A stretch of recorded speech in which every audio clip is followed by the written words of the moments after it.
हरे कृष्णा। आज हम सब श्रवण करेंगे श्रीमद् भागवतम के अंतर्गत प्रथम स्कंध 19वां अध्याय और 8वां नंबर श्लोक श्लोक नंबर 8। आज यहाँ से हम प्रारंभ करेंगे। ओम नमो भगवते वासुदेवाय। ओम नमो भगवते वासुदेवाय। ओम नमो भगवते वासुदेवाय। महाराज परीक्षित को जो उनको दिया गया है श्राप श्रृंगी के द्वारा, जो ऋषि पुत्र हैं, वो उनको विदित हुआ और उन्होंने अपने सारी आसक्तियों को छोड़कर, सारे पद और मद सब कुछ छोड़ के आज वो गंगा जी के किनारे भगवान के चरणों में मन को स्थिर करने के लिए दृढ़ संकल्प होकर बैठ गए और आमरण उपवास लेकर कि जब तक ये शरीर छूटेगा तब तक अन्न जल और फल कुछ भी मैं ग्रहण नहीं करूंगा। तत्रोपजग्मु भुवनं पुनाना महानुभावा मुनयः सशिष्याः प्रायेण तीर्थाभिगमापदेशैः स्वयं हि तीर्थानि पुनन्ति सन्तः। उस अवसर पर बड़े बड़े मेधावी विचारक अपने शिष्यों के संग एवं अपनी उपस्थिति के द्वारा तीर्थ स्थानों को निश्चय ही पवित्र करने वाले मुनिगण तीर्थ यात्रा के बहाने वहां आ पहुंचे। जो अलग अलग प्रकार के जो विचारक हैं, चिंतक हैं, वो सब वहां पर अपने अपने जो अनुयायी हैं, शिष्य वर्ग हैं, उनके साथ वहां पर उपस्थित हुए और तीर्थ केवल जल को नहीं कहते। जो संत होते हैं वो चलते फिरते तीर्थ होते हैं। तीर्थ स्थलों की भी महिमा तभी है कि जब किसी संत के अनुगत्य में हम वहां जाएं। क्योंकि जो स्वच्छंद रूप से जाते हैं तो वो तीर्थों को ऐसा ही कर देते कि आज हम हरिद्वार के पास होते भी नहीं जाते वहां, कि सबसे वैसी जगह है, यहाँ पर इस प्रकार की एक्टिविटीज होती हैं। जो भी जब हम किसी संत के, किसी भगवत भक्त के अनुगत्य में किसी तीर्थ स्थल पर जाते तो उसको कहेंगे वास्तविक तीर्थ यात्रा। अत्रिर्वसिष्ठश्च्यवना शरद्वान् रिष्टनेमिर् भृगुरङ्गिराश्च पराशरोगाधिसुतोऽथ राम उत्थ्य उतथ्य इन्द्र प्रमदेद्म बाहो मेधातिथि तिथिर्देवल आर्ष्ट्रि सेनो भारद्वाजो गौतमा पिप्पलादः मैत्रेय और वह कवशः कुंभयोनिर्द्वैपायनो भगवान नारदश्च। यहाँ पर बहुत सारे जो आए हैं ऋषि मुनि, उनके नामों का भी उल्लेख है। उनमें से जो प्रमुख हैं उनके नामों का उल्लेख है।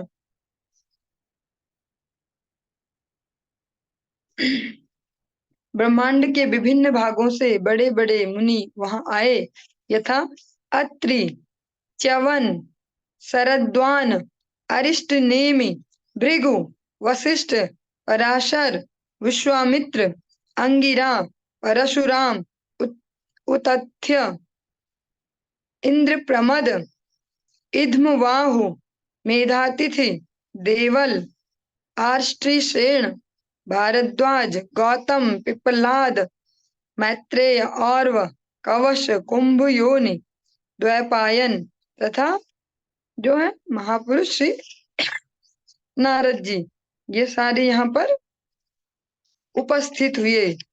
क्योंकि जब भी कोई विशिष्ट घटना घटती है, अब भी आज की डेट में भी, तो वो हमें लगता है कि बस यहीं तक ही सीमित है, लेकिन वो समस्त ब्रह्मांडों तक गूंजती है। महाराज परीक्षित एक बड़े भगवत परायण व्यक्ति हैं, राजा हैं। उन और वो कैसे राजा हैं? जो स्वयं तो भक्त हैं और जो उनकी प्रजा उसको भी भक्त बनाने में लगे रहते हैं, उनको भी भगवान की ओर हमेशा अग्रसर करते हैं। ऐसे राजा को जब इतना बड़ा अभिशाप मिला कि अब इनका शरीर ही नष्ट हो जाए, तो फिर ये सारे अलग अलग ब्रह्मांड के अलग अलग कोनों से ये सारे महान महान जो ऋषि मुनि हैं, जिनमें से हमने कुछ के ही नाम सुने हैं, ये सारे के सारे वहां एकत्र होना शुरू हो गए। अन्ये च देवर्षिर्ब्रह्मर्षिर्वर्या राजर्षिर्वर्या अरुणादयश्च नानार्षे अप्रवरान् समेतान् अभ्यर् अभ्यर्चर्य राजा शीर्षा वंदे। इनके अतिरिक्त वहां अनेक देवर्षि, राजा तथा विभिन्न मुनियों के वंशज विशिष्ट राजा आए थे, जिन्हें अरुणादय कहा जाता है। जब वे सब सम्राट से मिलने के लिए एकत्र हुए, तो राजा ने सबको शीश झुकाकर प्रणाम करते हुए समुचित ढंग से उनका स्वागत किया। वहां पर अनेक अनेक जो देवर्षि हैं, अनेक अनेक राजा हैं, और विभिन्न जो ऋषि मुनि हैं, उनके वंशज वो भी वहां पर उपस्थित हुए। और जब ये सब लोग राजा के पास जाते, जैसे हम किसी प्रोग्राम में जाते हैं तो जो मेन होस्ट है उसके पास अवश्य जाते हैं। कुछ लोग फॉर्मेलिटी के लिए जाते हैं, कुछ सच में भावना से जाते हैं, पर जाते दोनों ही हैं। किसी को तो केवल अपनी शक्ल दिखानी होती कि हम आए थे वही आपके यहाँ, कुछ सच में भावनाएं लेके जाते हैं कि चलिए।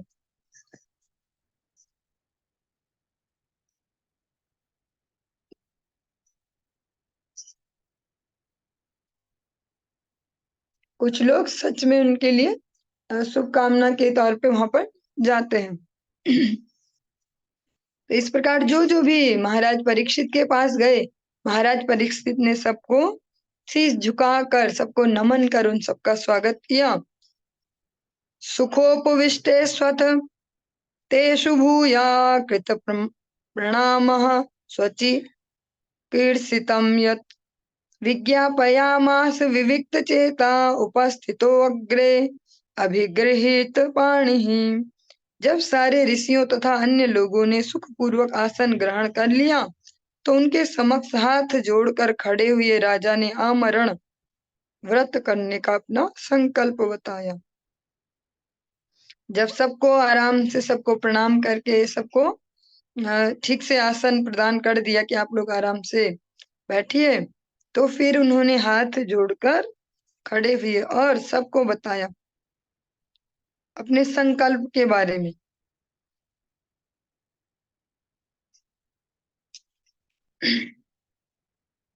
राजोवाच अहो वयं धन्यतमा नृपाणां महतमानुग्रहणीयशीला राज्ञां कुलं ब्राह्मण पादशौचात् दूराद् विसृष्टं बत गृह्य कर्म। भाग्यशाली राजा ने कहा, निस्संदेह मैं समस्त राजाओं में अत्यंत धन्य हूँ, जो आप जैसे महापुरुषों का अनुग्रह प्राप्त करने के अभ्यस्त हैं। सामान्यतया आप लोग राजाओं को किसी दूर स्थान में फेंका जाने योग्य कूड़ा समझते हैं। महाराज परीक्षित अब उनसे विनम्र निवेदन करते हैं, कहते हैं कि जो जो ऐसे राजा है ना, जो आप लोगों जैसे महापुरुषों का अनुग्रह प्राप्त करने के अभ्यस्त है। इस लाइन की अगर सरल सी मीनिंग करें तो क्या है कि जिनको आप लोग बार बार दर्शन देते हो, जिनके हालचाल पूछते हो, जिनके आसपास जिनको जानते हो, ऐसों में से मैं सबसे धन्य हूँ, क्योंकि एक साथ सारे यहाँ आ गए हैं। और अधिकतर जो आप जैसे जो ऋषि मुनि होते हैं, वो क्या करते हैं, राजाओं को किस प्रकार से ट्रीट करते हैं, जैसे कि कुछ फेंका जाने वाला, कुछ कूड़ा कबाड़, कुछ एक्स्ट्रा चीज ऐसी, हाँ, जिसको बोल सकते हैं अनर्थ या अननेसेसरी, ऐसे आप समझते हो। लेकिन मैं बहुत भाग्यवान हूँ, आज आप सब लोग यहाँ पर उपस्थित हुए हैं। जिस प्रकार से जो राजा हैं, जो उनका कार्य है, तो उनको हमेशा रजोगुण और इस प्रकार की प्रवृत्तियों में रहना है। तो फिर जो सतोगुण या उससे ऊपर वाले जो प्रैक्टिस कर रहे हैं वो उनसे दूर रहते हैं। क्यों दूर रहते हैं? क्योंकि जैसे सारी दुनिया ने देखा कोरोना में बहुत ज्यादा सबने सावधानी बरती, दूर रहो, हाथ धो, ये करो वो करो, कपड़े बाहर से आए तो सीधे उतारो, उनको धो लो, नहा के अंदर आओ, ऐसे ऐसे। क्यों? ताकि इन्फेक्शन ना फैले। तो ऐसे ही जो लोग शुद्ध सत्व में स्थित है, सत्वगुण में या उससे ऊपर भगवत इन त्रिगुणों से भी ऊपर है, तो क्या करते हैं, जो एक्स्ट्रा रजोगुणी तमोगुणी होंगे उनसे दूर रहेंगे ताकि इन्फेक्शन ना फैले। तो ये स्पष्टतः महाराज परीक्षित भी कह रहे हैं कि आप लोग तो जो राजा है उनको कूड़े जैसा समझते हो, दूर फेंकने वाली चीज है ये, ऐसे मतलब उनसे दूर रहते हो। और आज एक साथ इतने सारे यहाँ आ गए, तो मैं सबसे ज्यादा धन्य हूँ उन राजाओं में से जिन पर आप कृपा करते हो। तस्यैव मेघस्य परावरेशो व्यासक्त चित्तस्य गृहेष्वीक्षणम् निर्वेदमूलो द्विजसापरूपो यत्र प्रसक्तो भयमाशु धत्ते। आध्यात्मिक तथा प्राकृत जगतों के नियंता भगवान ने ब्राह्मण साप के रूप में मुझ पर अत्यंत कृपा की है। ग्रस्त जीवन में अत्यधिक आसक्त रहने के कारण मुझे बचाने के लिए भगवान मेरे समक्ष इस तरह प्रकट हुए हैं कि मैं भयवश अपने आप को संसार से विरक्त कर लूं। जिससे पहले हम इसकी एक्सप्लेनेशन में जाएं, एक एग्जाम्पल लेंगे। जो मोटिवेशन होती है, अभिप्रेरणा, वो दो टाइप की होती है, एक तो इंटरनल और एक एक्सटर्नल। आंतरिक अभिप्रेरणा और बाह्य। आंतरिक कैसी होती है?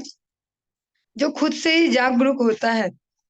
कोई व्यक्ति खुद से ही अपने जीवन को अनुशासित करते हैं कि भाई अनुशासन में रहना चाहिए, मनुष्य हम पशु नहीं है, समय पे सोए, समय पे उठे, ठीक से खाएं, खाने योग्य चीजें खाएं, जीवन को व्यवस्थित करें। और एक होते हैं जिनको ये बाह्य अभिप्रेरणा से सिखाना पड़ता है। उनको मार मार के, उनके लिए मारने वाला फॉर्मूला भी कई जगह अप्लाई होता है। या फिर डर होगा, उनको किसी जॉब पे जाना है तो जॉब के लिए देर होगी इसलिए उठेंगे। इस प्रकार से अलग अलग जो एक्सटर्नल, जो बाहर से जो फोर्स है जिसके कारण हम कर रहे हो बाह्य अभिप्रेरणा।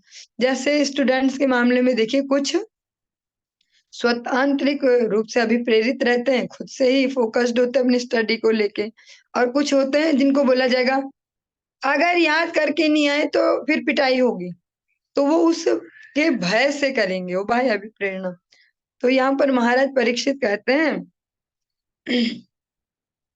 कि जो आध्यात्मिक तथा प्राकृत जगतों के नियंता भगवान है, जो ओवरऑल सारे ब्रह्मांडों को कंट्रोल कर रहे हैं, परम नियंता, सुप्रीम कंट्रोलर जो भगवान है। तो ये जो ब्राह्मण श्राप मुझे मिला, ब्राह्मण बालक ने जो श्राप दिया, ये अगर बाहर से देखो तो कोई ऐसे ही तो सोचेगा अरे क्या करें, बेचारे की किस्मत खराब थी उस दिन, वैसे तो बहुत अच्छा आदमी था, उस दिन क्या हुआ गो, देखो ये छोटी सी मिस्टेक इतनी बड़ी सजा मिल गई ऐसे। लेकिन जिनको मिली है वो कह रहे हैं ये भगवान की कृपा है। भगवान ने श्राप के रूप में उस ब्राह्मण बालक को निमित्त बना और मुझ पे कृपा की। कृपा क्यों, कैसे की और क्यों की? महाराज परीक्षित कहते हैं ग्रस्त जीवन में अत्यधिक आसक्त रहने के कारण। और अगर इसको एक्सप्लेन किया जाए, हम जैसे सभी ग्रस्त में ही अधिकतर, तो हम बोलेंगे अरे कैसी बात कर रही हो, तो हमारे पचाने लायक नहीं है। महाराज परीक्षित कह रहे हैं ये स्पष्ट, ग्रस्त जीवन में अत्यधिक आसक्त रहने के कारण। और जो हम समाज की आज वर्तमान स्थिति देखते हैं, इसमें अन्य कोई आश्रम बचा ही नहीं है, केवल गृहस्थ को ही माना जाता है। शादी करना ही बहुत बड़ा काम है। उससे पहले का समय इसलिए मेहनत करो कि भैया ढंग की नौकरी मिलेगी, ढंग का काम धंधा आएगा तो शादी ढंग से होगी। और शादी हो गई तो अब इसको चलाने के लिए ढंग से रहो। बच्चे हो गए, इनको पढ़ाओ, ठीक से करो, ऐसे हो करो, ये है वो है, इनको सेट करो। और फिर इतना जीवन खपा, फिर उनके भी जो हो जाए उनको भी सेट करो। या इस प्रकार ही चल, मतलब सेंटर में केवल ग्रस्त जो आश्रम कह सकते हैं। लेकिन जो वो है आज की डेट में ग्रस्त, उसको कहेंगे ग्रह मेधी, वो ग्रस्त आश्रम नहीं है, ग्रह मेधी जीवन है। परीक्षित महाराज कहते हैं ग्रस्त जीवन में अत्यधिक आसक्त रहने के कारण मैं अत्यधिक आसक्त हो गया था ग्रस्त जीवन में, जबकि ऐसा है नहीं यथार्थ जीवन में। उनका तो अगर कोई प्रैक्टिकली पूरे जीवन को देखेगा तो कितना वो घर पे रहते हैं। वो अधिकतर समय तो उनका भगवान की जो धाम लुप्त हो गया उसको फिर से पुनर्जीवित करने में, पुनर्निर्माण में जा रहा बद्रीनाथ के साथ। फिर कभी इधर युद्ध है, कभी इधर अश्वमेध यज्ञ है, कभी ये है, कभी प्रजा की ये समस्या, तो कितने हैं वो ग्रस्त जीवन में। लेकिन फिर भी खुद को कहते हैं, जो सच में होते हैं भगवत भक्त तो कभी कहते नहीं है कि मैं भक्त हूँ। वो यही कहते हैं कि हम अधम हैं। और और जो नहीं होते तो वही कहते हैं कि हाँ हम डिवोटी हो गए अब। महाराज परीक्षित कहते हैं, मैं बहुत ज्यादा आसक्त था ग्रस्त जीवन में। फिर भगवान को मुझ पे दया आ गई कि ये तो डूबा हुआ है समुद्र में, तो इसको भगवान फिर इस तरीके से मेरे सामने प्रकट हुए हैं, इस श्राप के रूप में भगवान ही प्रकट हुए हैं। क्यों? ताकि मैं भयवश अपने आप को संसार से विरक्त कर लूं। जो हमने स्टार्टिंग में सुना, मोटिवेशन, एक इंटरनल एक एक्सटर्नल। तो जो 99.9 जनसंख्या है वो मोटिवेट होती है अपने भय से। कोई भी इसके बाद जो 0.01 आ रहा है, इतनी बड़ी जनसंख्या का तो 0.01 भी बहुत बड़ा हिस्सा हो जाएगा, बहुत ज्यादा जनसंख्या निकलेगी। वो एक्सटर्नली मोटिवेटेड होते हैं, हम सभी इसी कैटेगरी में आते हैं। जो भगवान से भी जो प्रेम है, भय बिनो रीत न हो, भगवान से भी जो दिख रहा है भक्ति टाइप, वो भी उसके भी मूल में भय है। जो सार्वजनिक भाव है भगवान के लिए जनता में, वो क्या है? सार्वजनिक भाव क्या है? भय।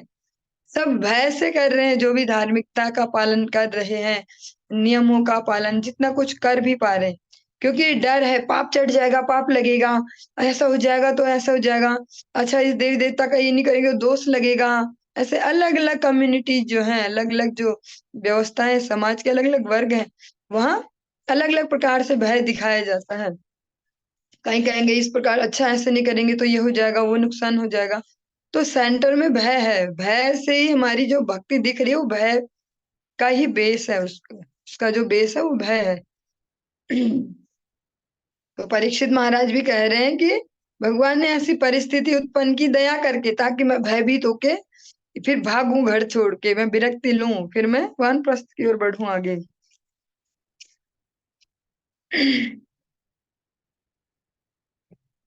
तमोपयातं प्रतियन्तु विप्रा गंगा च देवी धृतचित्तमीशे द्विजोपसृष्टा कुहकस्तक्षको वा दशत्वलं गायत विष्णुगाथा।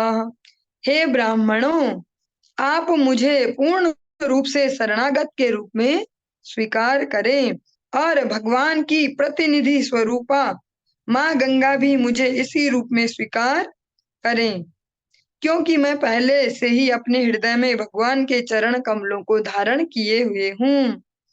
अब चाहे तक्षक, नाग या ब्राह्मण द्वारा उत्पन्न कोई चमत्कारी वस्तु मुझे तुरंत डस ले, मेरी एकमात्र इच्छा यह है कि आप सब भगवान विष्णु की लीलाओं का गायन करते रहें। स्पष्ट कह रहे हैं वो कंफ्यूजन में बिल्कुल भी नहीं है कि क्या करना चाहिए, क्या करूं क्या करूं, स्पष्ट है। जब भी जो भगवान को सरेंडर कर देगा, भजहु रे मन श्री नंदन अभय चरण रविंद रे, जो ऐसे अभय चरणों का आश्रय ले लेगा, उसका भय तो खुद ही गायब हो जाएगा। वो फिर भय में नहीं करता वो भक्ति। जिसका सच में भगवत चरणों में अनुराग है, उनकी भक्ति भय वाली नहीं होती। उसका बेस जो मटीरियल है वो भय नहीं है, वो है प्रेम, वो है सेवा भाव, कर्तव्य भाव। भय वाला तो सबसे लोअर हो गया, उससे अपर होगा से कर्तव्य भाव, वो उससे सुंदर है। और उससे भी सुंदर फिर होगा सेवा भाव, प्रेम से जो करना। तो महाराज परीक्षित तो सेवा वाली कैटेगरी के हैं, भय वाली कैटेगरी के नहीं है, न तो कर्तव्य वाली, वो सेवा वाली प्रेम वाली कैटेगरी में है। वो कहते हैं कि आप सब मुझे सरेंडर्ड सोल के रूप में स्वीकार करें, और गंगा जी भी मुझे इसी प्रकार स्वीकार करें कि बस मैं उनके शरणागत हूँ। क्योंकि मेरे हृदय में कौन है विराजित? पहले ही मेरे हृदय में भगवान के श्री चरण कमल विराजित हैं। अब चाहे तक्षक नाग आए मुझे डसने, या जब ब्राह्मण ने श्राप दिया है तो उसकी पूर्णता के लिए वो कुछ चाहे चमत्कार से कुछ उत्पन्न कर दे कि भैया श्राप तो दे दिया, अब इसको फिट करना भी मेरी जिम्मेदारी है। तो या तो वो कुछ चमत्कारी कुछ ऐसा उत्पन्न कर ले, वो या वो मुझे डस ले, कुछ भी हो मुझे कोई भय नहीं है। लेकिन आप सबसे मेरी एकमात्र प्रार्थना है, इच्छा ये है कि मुझे भगवान विष्णु का, भगवान नारायण का गुणगान आप सुनाइए, उनकी लीलाओं का गान मुझे सुनाइए। पुनश्च भूयाद भगवत्यनन्ते रतिः प्रसंगश्च तदाशयेषु महत्सु यामुपयामि सृष्टिं मैत्र्यस्तु सर्वत्र नमो द्विजेभ्यः।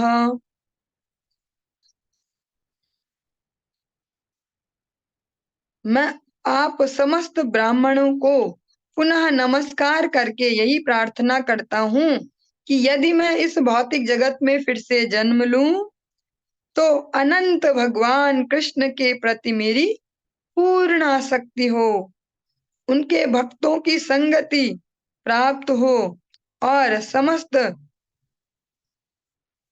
जीवों के साथ मैत्री भाव रहे।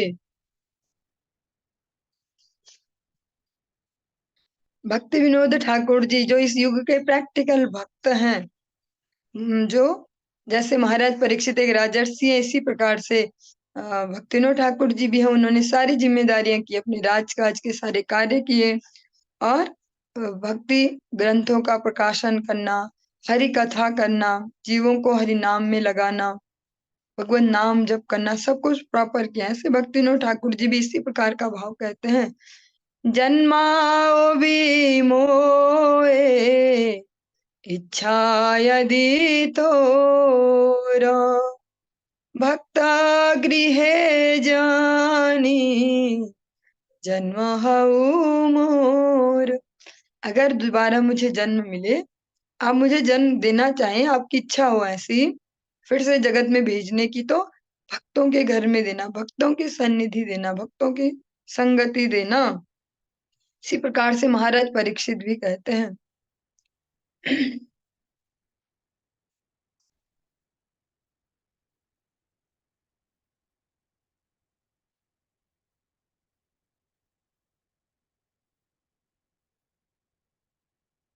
मैं आप समस्त ब्राह्मणों को पुनः नमस्कार करके यही प्रार्थना करता हूँ, जो आप सब ब्रह्म में स्थित हैं, ब्रह्म में ही विचरण करने वाले हैं, भगवान ही आपके जीवन के सेंटर में हैं।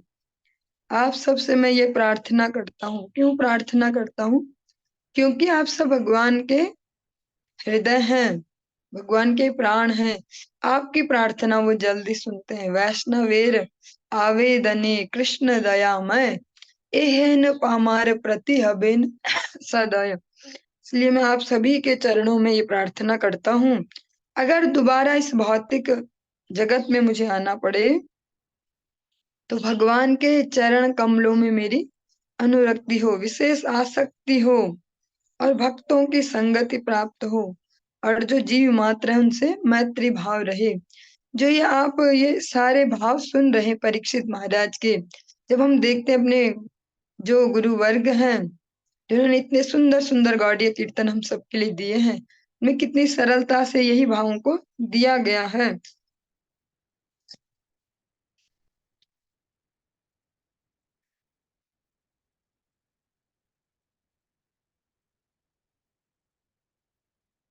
एक और प्रार्थना है, उसकी एक लाइन अभी मिस हो रही है मेरे माइंड से। उसमें कहते हैं, पाके गता गति पुनः पुनः मति रहो तू या पार संगे मति रहो तू या पार संगे माधव बहुत मिनाती करी तो माधव बहुत मिनाती करी तो। विद्यापति जी का एक कीर्तन है, इसमें कहते हैं, मेरे कर्मों के कारण मेरी कोई सी भी गति हो, अ, इस भौतिक जगत में मैं किसी भी शरीर में वापस लौटूं, लेकिन आपसे इतनी ही प्रार्थना है माधव, जो मेरी मति है, मति रहू तू या पार संगे, मेरी जो मति है वो आपकी कथा प्रसंगों में लगी रहे बस।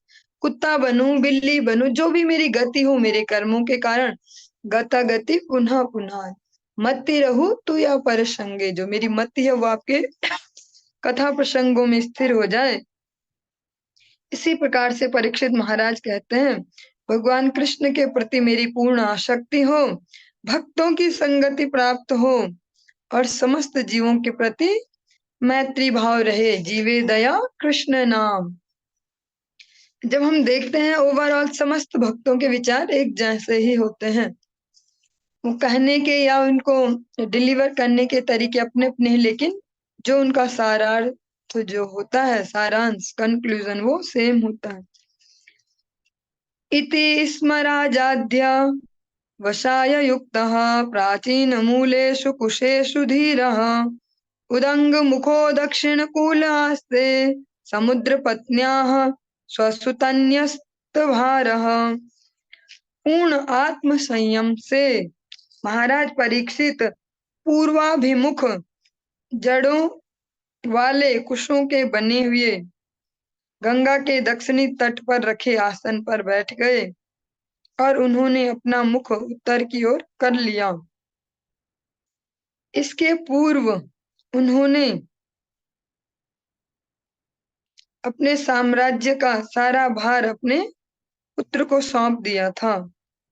वो वानप्रस्थ लेकर आए हैं वहां पे, ये सब कुछ अपने पास लेके नहीं आए हिसाब किताब, कि हम आ तो गए धाम में, भी एज भी हो गई है 50 से ऊपर, पर फोन पे भी सब टैकलिंग चल रही है अभी, तो वो सब वहां पर उनको छोड़कर आए, सारी जिम्मेदारियों को उनको दे के आए, ताकि वो अब अपने एज ग्रुप के हिसाब से उन जिम्मेदारियों को निभा पाए, और मैं अपने जो आध्यात्मिक जीवन है, जो आध्यात्मिक लक्ष्य है, उसकी ओर आगे बढ़ पाऊं।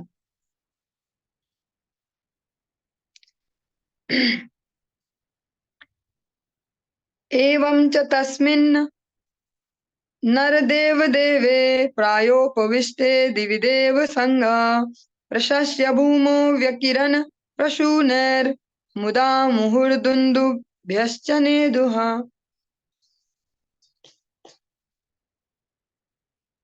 इस प्रकार महाराज परीक्षित आमरण उपवास करने के लिए बैठ गए। स्वर्ग लोक के सारे देवता राजा के इस कार्य की प्रशंसा करने लगे और हर्ष विभोर होकर पृथ्वी पर निरंतर पुष्प वर्षा करने लगे तथा दैवी नगाड़े बजाने लगे। इसमें स्पष्ट कहा जा रहा है कि जो महाराज परीक्षित वाला टाइम पीरियड भी था, उसमें भी देवताओं और मनुष्यों के बीच में भी एक ट्रांसपोर्ट का एक मीडियम था, यातायात का एक साधन था बीच में। जब महाराज परीक्षित ने ऐसा विचार किया और आमरण उपवास लेकर वहां पर बैठ गए भगवत कथा सुनने की इच्छा से, तो स्वर्ग लोक के जो समस्त देवता हैं वो राजा के जो ये डिसीजन है उसकी प्रशंसा करने लगे, इतने खुश हो गए कि वहीं से ही पुष्प वर्षा प्रारंभ कर दी, और जो उनके दिव्य दिव्य जो नगाड़े हैं, जो वाद्य यंत्र उनको बजाने लगे। इस श्लोक में एक बहुत बड़े संशय का भी छेदन होता है, जो अधिकतर होता है समाज में, कि भैया अगर हम यहाँ लग गए हरिनाम में, भगवान राम कृष्ण भगवान नारायण इसकी भक्ति में, कहीं और देवी देवता नाराज तो नहीं हो जाएंगे, अच्छा क्या करें, अब क्या करें, फिर ऐसे कुछ होगा तो नहीं, गड़बड़ तो नहीं हो गया ऐसे। तो यहाँ पर हम स्पष्ट, इसका मतलब जब हम वैदिक साहित्य जो है प्रॉपर उसका अ, आश्रय नहीं लेते हैं, तो हमें फिर सही जानकारी नहीं मिल पाती, हम संशय में ही रहते हैं। यहाँ पर आप सब स्पष्ट सुन रहे हैं, परीक्षित महाराज बैठे हैं, कहते हैं विष्णु गाथा सुनाइए मुझे, और संकल्प लेके बैठ गए ऐसे एक्टिव होके कि बस सुननी है मुझे हरि कथा। तो देवताओं को उनको क्या दिया उन्होंने, क्या उनकी जय जयकार की या उनके लिए कुछ आहुतियां दी, तो कैसे वो सारे प्रसन्न हो गए, संकल्प को सुनते ही फूल भी बरसाने लगे, अपने ढोल नगाड़े भी बजाने लगे। तो इससे समझ सकते हैं कि जब हम भगवान की को सरेंडर करते हैं, भगवान की भक्ति में सिंसियरली लगना चाहते हैं, तो जो सारी दैवीय शक्तियां वो भी हमारे अनुकूल हो जाती हैं। फिर वो नाराज नहीं होते। हनुमान जी नाराज नहीं होंगे। अगर आप भगवान के नाम का जप कर रहे हैं, हरे कृष्ण कृष्ण कृष्ण हरे हरे, हरे राम राम राम हरे हरे, हनुमान जी उल्टा और खुश हो जाएंगे। बजरंग बली बोल के उतने खुश नहीं होंगे, होंगे ही नहीं खुश। खुशी तभी होते जब कोई राम का नाम लेता है। ऐसे ही भोलेनाथ भोलेनाथ बोलेंगे तो भोलेनाथ खुश नहीं होंगे। वे खुश तभी होंगे जब कोई उनके ही जैसे राम राम बोले, उनके जैसे हरि बोले, मुकुंद बोले, गोपाल बोले। जिस प्रकार से वे अपने पांचों मुख से भगवान के अलग अलग नामों को उच्चारण करते हैं, जब कोई इस प्रकार करेंगे तो वे ज्यादा प्रसन्न होंगे। जैसा हम स्पष्ट सुन रहे हैं कि सारे देवी देवता पुष्प वर्षा करने लगे। महाराज परीक्षित ने केवल संकल्प लिया कि मैं सुनूंगा कथा, मुझे सुनाई है, और बैठ गए वहां पे। केवल इतना ही करने से अभी शुरू नहीं हुई कथा या कुछ ऐसा हो नहीं रहा, फिर भी उन्होंने पुष्प वृष्टि भी कर दी और अपने जो उनके वाद्य यंत्र उनको बजाना भी प्रारंभ कर दिया। महर्षयो वै समुपागता ये प्रशस्य साध्वित्य नुमोदमाना उचुः प्रजानुग्रहशील सारा यदुत्तम श्लोक गुणाभिरूपम। वहां पर एकत्र हुए सारे ऋषियों ने भी महाराज परीक्षित के निर्णय को सराहा और बहुत अच्छा। उसको संस्कृत में किस प्रकार से डिलीवर करते हैं, साधु साधु कहकर उन्होंने अपना अनुमोदन व्यक्त किया। स्वभावतः मुनिगण सामान्य लोगों का कल्याण करने के लिए उन्मुख रहते हैं, क्योंकि उनमें परमेश्वर के सारे गुण पाए जाते हैं। अतः वे भगवान के भक्त महाराज परीक्षित को देखकर अत्यंत प्रसन्न हुए और इस प्रकार बोले। देवताओं ने भी अपना वहां से अप्रिसिएशन उनके लिए भेज दिया, फूलों के रूप में हमने दिव्य नगाड़ों को बजा के। और जो उनके समक्ष सारे ऋषि मुनि एकत्रित हैं, उन्होंने भी जब ऐसे देखा कि भगवान की कथा सुनना चाहते हैं, स्थिर चित्त होके अब बैठ गए हैं व्रत आमरण व्रत लेके, तो सबने कहा साधु साधु, इस प्रकार से अनुमोदन किया कि बहुत अच्छा कर रहे हो, बहुत अच्छा कर रहे हो। क्योंकि जो ऋषि मुनि गण भी हैं, वे भी जो भगवत भक्ति करना चाहते हैं उन पर ही कृपा करते हैं। अतः वे भगवान के भक्त महाराज परीक्षित को देखकर अत्यंत प्रसन्न हुए और उन्हें अप्रिशिएट किया। उन्होंने उन्हें इस प्रकार से बोला कि बहुत बढ़िया कर रहे हो, बहुत अच्छा, साधु साधु। नवा इदं राजर्षि वर्यचित्रं भवत् सुकृष्णं समनुव्रतेषु ये अध्यासनं राजकिरीटजुष्टं सद्यो जहुर्भगवत् पार्श्वकामाः। मुनियों ने कहा, हे भगवान श्री कृष्ण की परंपरा का पालन करने वाले पांडुवंशी राजर्षियों के प्रमुख, यह तनिक भी आश्चर्यप्रद नहीं है कि आप अपना वह सिंहासन जो अनेक राजाओं के मुकुटों से सुसज्जित है,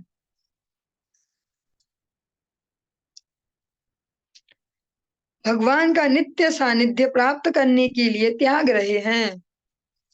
किस प्रकार से उनको अप्रिशिएट किया जा रहा है, उनको याद दिलाया जा रहा है किस परंपरा से है वो, क्योंकि जिस परंपरा से वे बिलोंग करते हैं उनके लिए भी ये, उन्होंने भी ये किया है पहले। उन्होंने भी भगवान के लिए सब राजपाट छोड़ा है। महाराज परीक्षित को भी तो ऐसा ही राज्य प्राप्त हुआ था कि जब उनके जो पूर्वज हैं, जो उनके फोर फादर हैं, जो उनके पितामह हैं, वे भगवत प्राप्ति के लिए निकल पड़े थे। आज उन्होंने भी ऐसा ही किया। तो ये सारे ऋषि मुनि कहते इसमें कोई आश्चर्य नहीं है, क्योंकि आप जन्म ही ऐसे वंश में हो, तो आपके भी ये बाय ब्लड आपको मिला है ये। आप कैसा सिंहासन छोड़ के जा रहे हो जिसपे अनेक राजाओं के मुकुटों से सुसज्जित है। मीन सारे राजा आपको सरेंडर कर चुके हैं, सबने अपने मुकुट झुका चुके हैं आपके सिंहासन के सामने। और भगवान का नित्य सानिध्य प्राप्त करने के लिए, नित्य सानिध्य, क्योंकि 7 दिन भगवत कथा सुनेंगे तो फिर क्या होगा, ये न माम उपयान्ति ते, भगवान को प्राप्त करेंगे। तो कहते हैं कि आप भगवान का नित्य सानिध्य प्राप्त करने के लिए अपने इस सिंहासन का त्याग कर रहे हैं, इसमें कोई आश्चर्य नहीं है। सर्वे वयं तावदिहास्मे आश्महेथ कलेवरं यावदशो विहाय लोकं परं विरजस्कं विशोकं यास्यत्ययं भागवत प्रधानः। हम सभी यहाँ पर तब तक प्रतीक्षा करेंगे जब तक भगवान के प्रमुख भक्त महाराज परीक्षित परम लोक को लौट नहीं जाते, जो समस्त संसारी कलमश तथा समस्त प्रकार के शोक से पूर्ण रूप से मुक्त है। कितना स्पष्ट कहा गया है, देखिए भागवतम में। अगर अगर कोई इसको श्रवण भी करे, इसीलिए कहा जाता है यस्य श्रवण मात्रेण हरिश्चित्तम समाश्रयेत्। अगर कोई ठीक से श्रवण भी कर ले तो उसके आधे आधे क्या सारे ही संशय दूर हो जाएंगे। सारे ऋषि मुनि स्पष्ट कह रहे हैं कि तब तक हम यहीं पे ही रहेंगे, वेट करेंगे जब तक ये भगवान के परम धाम नहीं जाते, जो समस्त संसारिक कलमश से और समस्त प्रकार के शोक से मुक्त है। वहां कोई ऐसे शोक नहीं है, कोई ऐसा कुछ खो गया, मेरा कुछ छूट गया, ये नुकसान वो नुकसान, कोई शोक नहीं है। और न कोई कलमश है, न वहां किचकिचबाजी है, न दुख है। हम यहीं पर ही वेट करेंगे। यद गत्वा न निर्वर्तन्ते तद धाम परमम मम। जब तक परीक्षित महाराज उस धाम तक नहीं चले जाते, तो वो सब भी यहाँ पे कंफर्मेशन कर रहे हैं कि ये वहीं जाएंगे, और हम यहीं पर ही तब तक वेट करेंगे, देखेंगे इनको जाता हुआ। आश्रुत्य तद तदशिगण वचः परीक्षित समं मधुच्युत गुरु चाव्यलीकम् आभाषते नानभिवनन्द्य युक्तान् शुश्रूषमाणश्चरितानि विष्णु। महान ऋषियों ने जो कुछ कहा वह सुनने में अति सुमधुर, सार्थक तथा यथार्थ रूप से प्रस्तुत किया गया पूर्ण सत्य था। अतः उन्हें सुनने के बाद महाराज परीक्षित ने भगवान श्री कृष्ण के कार्यकलापों के विषय में सुनने की इच्छा से महर्षियों को अभिनंदन दिया। और जो भी उन्होंने कहा वो ये नहीं है कि मुंह के आगे उनको बटरिंग कर रहे हैं या उनकी प्रशंसा कर रहे हैं ताकि राजा खुश हो जाएं, ऐसा नहीं। उन्होंने जो भी कहा वो यथार्थ सत्य है। तो फिर ये सब सुनने के बाद महाराज परीक्षित ने भगवान श्री कृष्ण के, स्पष्ट है, भगवान श्री कृष्ण के कार्यकलापों के विषय में सुनने की इच्छा से महर्षियों को अभिनंदन किया।